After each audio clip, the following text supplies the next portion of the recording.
Hi everyone, it's Ardith, and I'm here today with my card for this week's Splitcoaststampers Featured Stamper Challenge. My inspiration had a grid layout, so I chose to use the horizontal collage cover plate from MFT Stamps.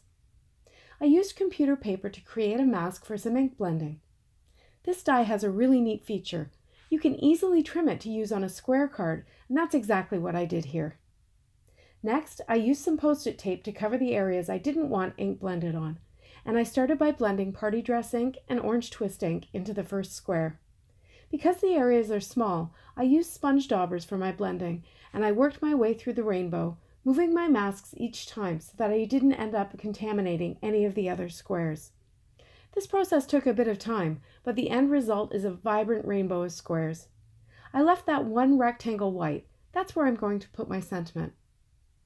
Before I removed the die-cut mask, I added a mask over that sentiment area, and then I used black ink and a leafy branch from Bold Blossoms to stamp silhouettes in each of the colored squares. I changed the position of the branch and the amount of the branch showing in some of the squares for variety and interest. Next, I worked on the sentiment. I used the friend die from Words for Friends, and I cut it from the white rectangle area. I lined it up with the other squares in the grid, leaving space over top of it for an additional stamped sentiment. I used a partial sentiment from the From Me to You set, and I lined it up along the right edge of the grid, and then I stamped it with VersaFine Clair Nocturne ink. Next, I created a white card base and I coated it with adhesive. I placed the panel on it, and then I got the friend die, which still had the black letters in it.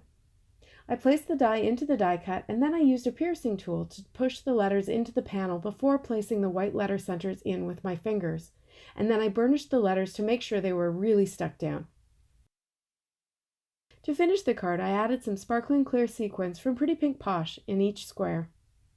I hope you enjoyed seeing how I made this bright, happy card. Shopping links are below and on my blog. Thanks so much for watching. See you next time.